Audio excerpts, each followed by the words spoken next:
അങ്ങനെയാണ് പുള്ളി നാട്ടിലേക്ക് തിരിച്ചു വരുന്നത്. പുള്ളി എന്നോട് പറഞ്ഞു അതോടുകൂടി ഞാൻ വേണ്ട, സിനിമ എനിക്ക് പറ്റിയ സ്ഥലമല്ല എന്ന് പറഞ്ഞ് നാട്ടിലേക്ക് തിരിച്ചു വന്നു പറഞ്ഞു. അങ്ങനെ തിരിച്ചു വന്ന് പുള്ളി കുറേ ഡിവോഷണൽസ് ഇതൊക്കെ ചെയ്തു. ധാരാളം തരങ്കിണി യേശുദാസിന് വലിയ ഇഷ്ടമാണ്. യേശുദാസിന് ജോബ് വലിയ ഇഷ്ടം. അതുകൊണ്ട് തരങ്കിണിക്ക് വേണ്ടിയിട്ട് ക്രിസ്ത്യൻ ഡിവോഷനിൽ ജീവിച്ചു. അങ്ങനെ വലിയ മോഹങ്ങളൊന്നും ഇല്ലാതെ ജീവിച്ചു. അതിനിടയ്ക്ക് വേറൊരു കഷ്ടം ഒരു ഇതിലും കൂടി എനിക്ക് പങ്കാളിയാവാൻ പറ്റി. അതായത്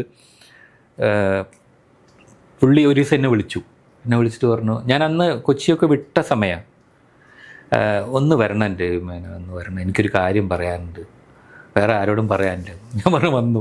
അപ്പോൾ എന്താ വെച്ചാൽ അതിൻ്റെ ഒരു മാസം മുന്നേ മറ്റേ ബാബുരാജ് നൈറ്റ്, ഒരു ബാബുരാജ് അക്കാഡമിക്ക് വേണ്ടി വലിയൊരു മെഗാ പ്രോഗ്രാം കോഴിക്കോട് നടന്നിരുന്നു. ഷാരൂഖ് ഖാനൊക്കെ വന്നിരുന്നു, ജൂഹി ചൗളയൊക്കെ വന്ന വലിയൊരു സംഭവമായിരുന്നു. എല്ലാ സിംഗേഴ്സ് യേശുദാസൊക്കെ ഉണ്ട്. അപ്പോൾ അതിലൊരു പാട്ട് ഉണ്ട്, ഞാൻ ഉറങ്ങാൻ പോകും മുമ്പായി, ജാനകിയമ്മ പാടിയൊരു പാട്ടാണ്. അതും പാടിയിരുന്നു. അപ്പോൾ അത് ജോബ് മാഷ പാട്ടാണ്.